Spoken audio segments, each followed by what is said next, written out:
கர்த்தருக்கு சோத்திரம். இன்றைய வேத வசனம் சகரியா 14ஆம் அதிகாரம் 9ஆம் வசனம். அப்பொழுது கர்த்தர் பூமியின் மீதெங்கும் ராஜாவாயிருப்பார். ஆமென். அந்நாளில் ஒரே கர்த்தர் இருப்பார், அவருடைய நாமமும் ஒன்றாயிருக்கும். ஆமென். சகரியா 14ஆம் அதிகாரம் 9ஆம் வசனம்.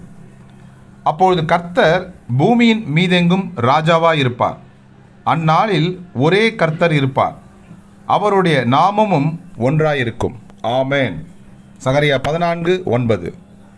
கர்த்தர் உங்களை ஆசீர்வதிப்பாராக, உங்களோடு கூட இருப்பாராக. ஆமென்.